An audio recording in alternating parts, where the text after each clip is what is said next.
Hey everyone, and welcome back to the channel.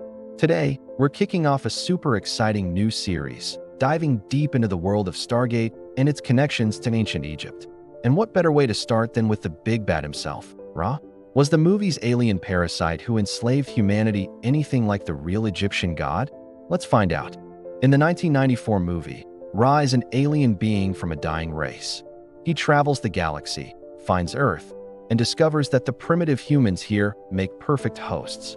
He takes over a young boy's body, gaining immortality and immense power.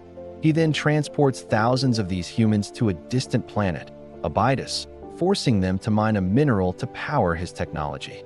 He poses as their sun god, Ra, ruling with an iron fist and using advanced tech that seems like magic. So, how does this stack up against the real ancient Egyptian mythology? Well, the movie got one thing right. Ra was a huge deal. He was the king of the gods and the central figure of the state religion for centuries. But he wasn't an alien parasite. In Egyptian belief, Ra was the creator god, the one who brought light and life into the world.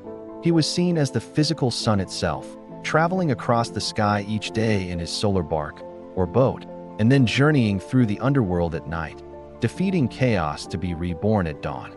The movie shows Ra as an oppressor who used fear to control his followers.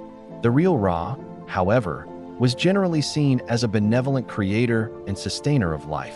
Egyptians believed the sun's warmth and light were gifts from Ra, essential for growing crops and for life itself.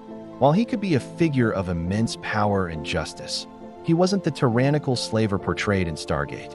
His worship was about celebrating life, order, and creation, not about living in constant fear. Now let's talk origins. The movie's Ra is an extraterrestrial. The mythological Ra's origin is a bit more poetic. One of the main creation myths from Heliopolis tells us that in the beginning, there was only a dark, watery chaos called Nun. From these primordial waters, a mound of earth, the Binbin, arose.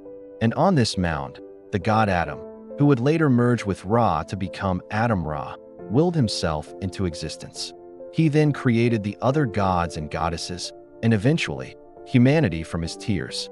No spaceships involved, I'm afraid. The worship of Ra wasn't static. It evolved over thousands of years. His cult was most prominent during the Old Kingdom, especially during the 4th and 5th dynasties. The pharaohs of this time were considered sons of Ra, and they built incredible structures dedicated to him. But it's important to note that Ra wasn't always the top god.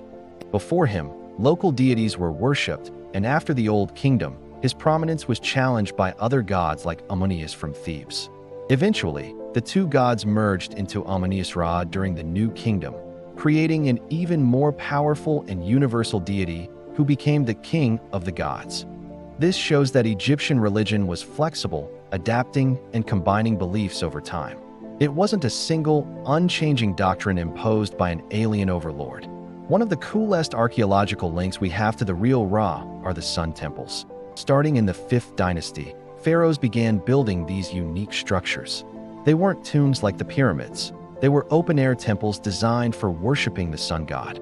A key feature was a massive obelisk, called a Binbin, which represented the primordial mound of creation and served as a focal point for rituals.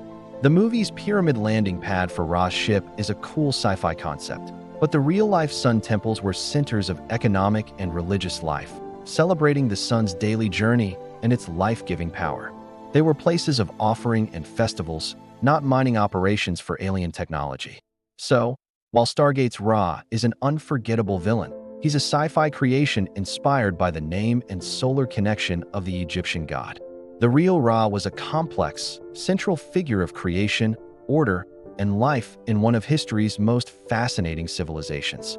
The movie took a powerful name and symbol and created a fantastic story around it. But the historical reality is, in its own way, just as epic. That's all for part 1. What are your favorite Stargate Egypt connections? Let me know in the comments below. We'll be exploring more of these topics in the next video, so make sure you subscribe so you don't miss it. Thanks for watching.